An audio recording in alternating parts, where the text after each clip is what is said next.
Hi friends, apartment के खर्चे में क्या क्या शामिल है और कैसे कंट्रोल किया जाता है उसका पार्ट 2 में आपका हार्दिक स्वागत है। आप लोगों ने पहला पार्ट देख लिया होगा। अगर नहीं देखा है, जो नए लोग हैं, प्लीज़ मैं डिस्क्रिप्शन बॉक्स में पहला पार्ट उसमें डाल दूंगा। आप लिंक ओपन करके उसको देखिए और उसके बाद सेकंड पार्ट आप देख सकते हैं, क्योंकि सेकंड पार्ट सबसे बहुत इम्पोर्टेंट है। दोस्तों, अभी तक आपने मेरे चैनल को सब्सक्राइब नहीं किया तो सब्सक्राइब कीजिए, लाइक कीजिए और दोस्तों के साथ शेयर कीजिए। आज का जो वीडियो है वो इसलिए महत्वपूर्ण है कि यहाँ पे आपको आपके अपार्टमेंट के खर्चे में, मेंटेनेंस खर्चे में कैसे कम करने की टिप्स मिलेगी। शायद आपको ऐसा वीडियो, ऐसी टिप्स यूट्यूब में कहीं नहीं मिलेगी, ये मेरा वादा है। दोस्तों, सबसे पहले हमने कॉस्ट में इलेक्ट्रिसिटी का काउंट किया। इलेक्ट्रिसिटी में सबसे पहले आपको ये देखना है कि आपका जो कनेक्शन है वो रेसिडेंशियल है कि कॉमर्शियल है। जो प्योर आपकी रेसिडेंशियल कॉलोनी है और गलती से वो रेसिडेंशियल की जगह पे कॉमर्शियल कनेक्शन बिल्डर ने लगा दिया है इनिशियल स्टेज पे, कई बार होता है, मैंने देखा हुआ है और मैंने ऑब्जर्व भी किया। और उसको कॉमर्शियल से रेसिडेंशियल करने के बाद कम से कम 1,500 से 2,000 रुपये का पर मंथ सेविंग हुआ है। आप प्लीज़ चेक कीजिए आपके कॉमन जो मेंटेनेंस का जो कनेक्शन है वो रेसिडेंशियल है कि कॉमर्शियल है।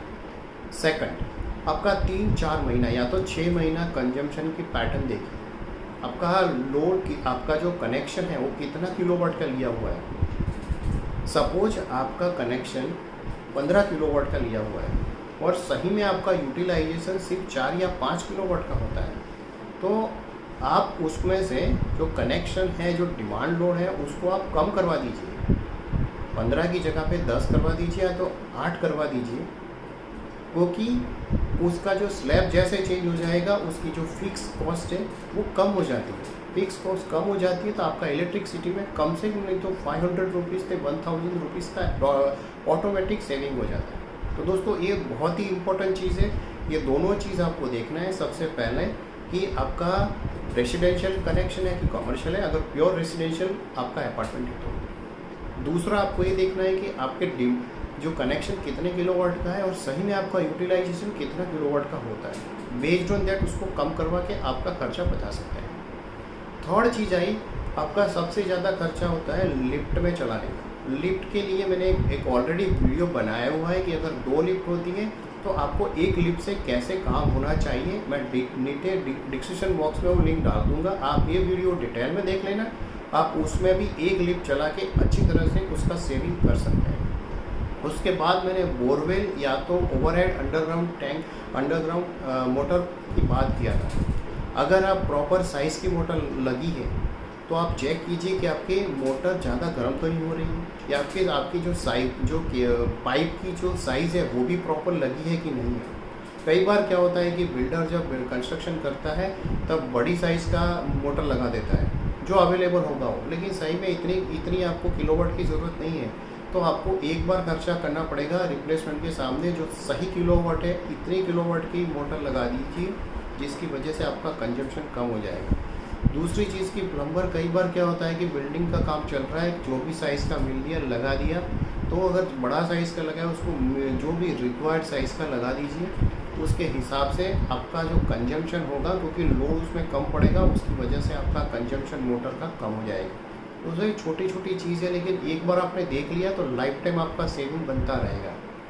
मैंने कुछ अपार्टमेंट का मीन्स ऑडिट भी करने के बाद, सजेशन देने के बाद कम से कम नहीं तो 3 से 4 हज़ार रुपये का मंथली इलेक्ट्रिसिटी में ऐसे ही सेविंग हो गया है। दूसरी, कॉमन लाइटिंग की बात करूँ तो कॉमन लाइटिंग में प्लीज़ अभी यूज़ कीजिए LED लाइटिंग। कोई भी जगह पे हेलोजन मत लगा दीजिए, क्योंकि हेलोजन टाइप का LED लैम्प भी मिलता है। आप बाहर अगर लाइटिंग करोगे दीपावली में या तो नवरात्रि में, तो वहाँ पे भी आप जो डेकोरेटिव में आप हेलोजन की जगह पे LED लाइटिंग लगा दीजिए। आपकी common lighting LED with human sensor वाली लगाइए। और अभी तो मार्केट में इंडिविजुअली सोलर लाइट मिलती है। अगर ऐसी सोलर लाइट आपको चाहिए, मैंने डिस्क्रिप्शन बॉक्स में लिंक दे दिया, आप ओपन करके चेक कीजिए। आपके कॉमन एरिया में ऐसी लाइट लगाओगे तो आपको इलेक्ट्रिसिटी का खर्चा 0 आ जाएगा। आप ज़रूर से देख लेना, 0 खर्चा है, क्योंकि सोलर से चार्ज होगी, रात को वो चलेगी। जब वहाँ पे ह्यूमन नहीं होगा तो आपकी लाइट बंद हो जाएगी। जैसे कोई आएगा वो ह्यूमन सेंस करके इमीडिएटली लाइट चालू हो जाएगी। इसलिए आपको बिजली की बचत है, बिजली की खपत कुछ भी नहीं है।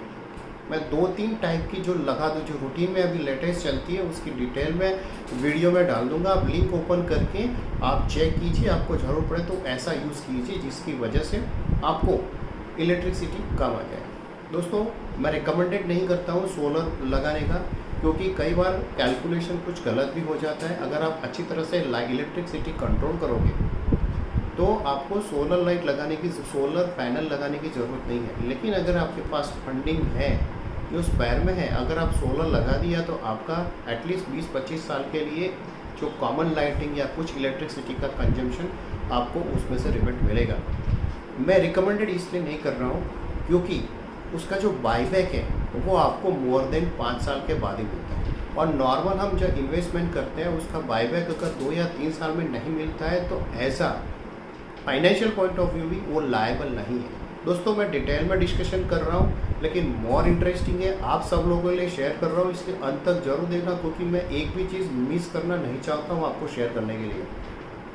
उसके बाद दोस्तों, मैं इलेक्ट्रिसिटी में दूसरी और चीज़ शामिल होती है कि कई बार क्या होता है कि हमने कुछ जगहों पे ज़्यादा लाइटिंग लगा दिया, कुछ जगहों पे नहीं लाइटिंग लगा। तो आपको ये देखना है कि जहाँ पे ज़रूरत है वहाँ पे ही प्रॉपर लाइटिंग लगाइए, और प्रॉपर लाइटिंग लगाने के बाद अगर आपको लगता है कि वो एरिया में जो साइज़ है वो कम करनी चाहिए तो वो एलईडी का 9 किलोवाट की जगह पे 6 किलोवाट करना है तो वो कर सकते हैं, जिसकी हिसाब से आपको सेविंग डेफिनेटली होगी। और ह्यूमन सेंसर वाली लाइट ज़रूर लगाएं, जिसकी वजह से आपकी एनर्जी सेविंग बहुत हो सकती है, ड्रास्टिकली हो सकती है।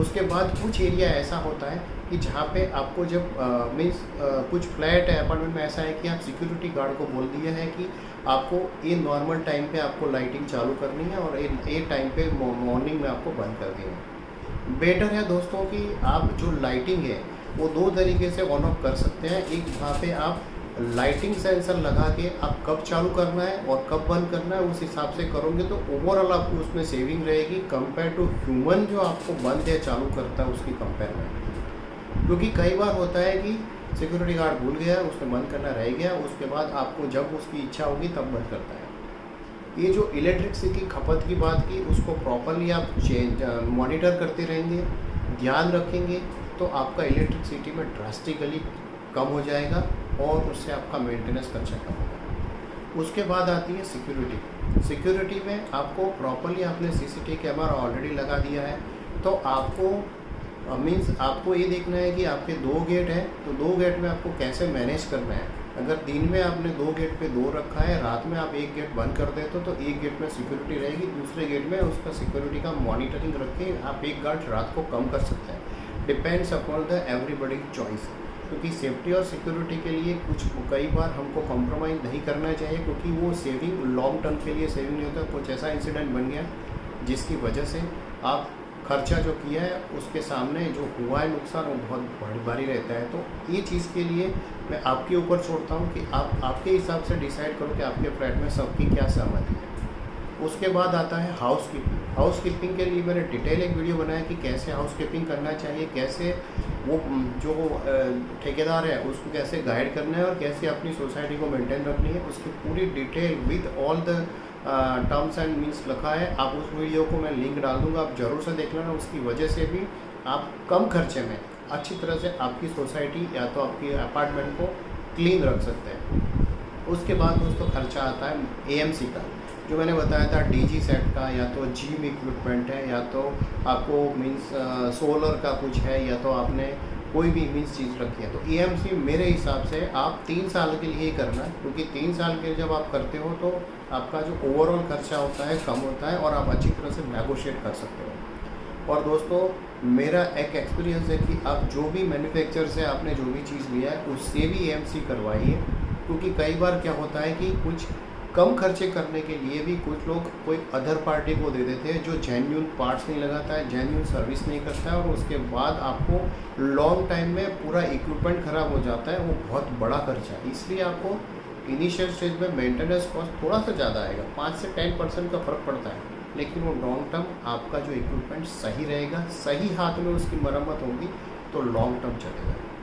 उसके बाद दोस्तों खर्चे में चीज़ आती है जो हिडन खर्चा मैंने बताया था कि प्लम्बिंग का खर्चा। प्लम्बिंग के लिए दोस्तों मेरी एक मानना है कि सोसाइटी के हर एक व्यक्ति की फ़र्ज़ में आता है, नॉट ओनली कमिटी, कि वो मॉनिटर करते रहे। कोई भी जगह पे छोटा सा लीकेज आपको मालूम होता है तो वहीं पे आपको उसको रिपेयरिंग करवा दीजिए, जिसकी वजह से दो फ़ायदा होगा कि पूरा पाइप आपको रिपेयर नहीं करना पड़ेगा लॉन्ग टर्म के बाद, और उसके बाद आपकी जो सिविल वर्क जो आपका ख़राब होता है, जो अपार्टमेंट का आउटलुक ख़राब होता है, उसमें भी आपको लॉन्ग टर्म के बाद ज़्यादा खर्चा आएगा, वो आप अवॉइड कर सकते हैं। तो आप जितना सजाग रहेंगे, आप जितना भी ध्यान रखेंगे आपकी सोसाइटी का बाहर से, इतना आपका मेंटेनेंस कॉस्ट कम होगा, क्योंकि प्लम्बिंग ऐसी चीज़ है कि वो कभी भी कहीं पे आ सकती है। अगर मॉनिटर करके वहीं पे आपने एक आध 2 दिन में किल कर दिया तो लॉन्ग खर्चा आना बंद हो जाएगा।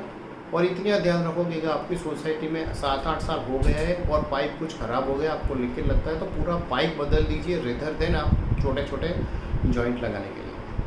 उसके बाद दोस्तों, जो खर्चे की मैं बात कर रहा हूँ, कि अगर आपके यहाँ पे जो मीन्स आप गार्डनिंग के लिए अलग से रखते हैं, उसके बजाय आप अगर इनबिल्ट सपोज सिक्योरिटी गार्ड है या तो हाउस कीपिंग वाले हैं, उसको भी कुछ ट्रेन करके आप गार्डनिंग उससे करवा सकते हैं, जिसकी वजह से अलग से आपको गार्डनिंग का खर्चा नहीं होगा।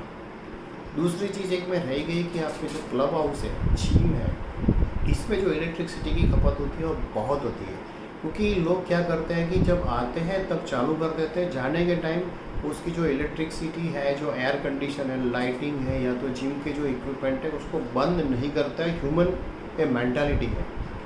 तो उसको क्या करना चाहिए कि आपके जितने भी इक्विपमेंट हैं, जो आप अगर बात कर रहे हैं कि जिम की बात कर रहे हैं या तो क्लब हाउस की बात कर रहे हैं, वहाँ पे आप ह्यूमन सेंसर लगा दीजिए कि अगर एक भी बंदा वहाँ पे नहीं है तो after 5 minutes automatic main switch आपकी बंद हो जाएगी, जिसकी वजह से अगर आपने वो गलती से भी उसने बंद नहीं किया तो ऑटोमेटिक ये बंद हो जाएगी। दोस्तों, थोड़ा वीडियो लंबा होने वाला है, लेकिन आपको मैं डिटेल इसलिए बताना चाहता हूँ कि जिसकी वजह से आप आपका मेंटेनेंस खर्चा बहुत ही कम कर सकते हैं। और एक मैंने मीन्स जीरो मेंटेनेंस कॉस्ट कैसे करना है एक वीडियो बनाया था, आप लोगों ने बहुत सराहा है, उसकी भी मैं लिंक यहाँ पर डाल दूँगा, क्योंकि एक यूनिक अपार्टमेंट है जिसका खर्चा बहुत जीरो आता है।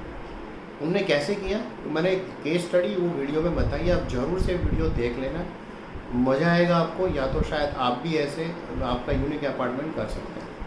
दोस्तों, उसके बाद मैं पहले तो अपार्टमेंट में क्या शामिल है और उसके बाद हम खर्चा कैसे कम कर सकते हैं। खर्चा कम करना एक हमारी रिस्पॉन्सिबिलिटी है, और मैं एक वीडियो ऐसे बनाना चाहता हूँ कि खर्चा तो कम करें लेकिन आमदनी कैसे बढ़ाएं, क्योंकि अपार्टमेंट जो है वो कोई सैलराइज पर्सन नहीं है। तो उसमें भी एक तरीका है जो मैं नेक्स्ट वीडियो में आपके लिए लेके आने वाला हूँ। वो तीसरा पार्ट नहीं है, लेकिन एक अलग वीडियो है जहाँ पे मैं आपको बताना चाहूँगा कि आपका अपार्टमेंट जो आपका फ्लैट है वो भी एक अर्निंग मेंबर हो सकता है। सी यू सून दोस्तों। ये वीडियो जल्दी आ रहा है क्योंकि उसका मैंने ऑलरेडी बना दिया है, लेकिन एडिटिंग में बहुत ज़्यादा टाइम लग रहा है, क्योंकि आपके लिए मैं अलग से डिफरेंट बनाना चाहता हूँ और आपको लेके आ रहा हूँ जो कभी भी आप यूट्यूब में नहीं देख पाएंगे। थैंक यू दोस्तों।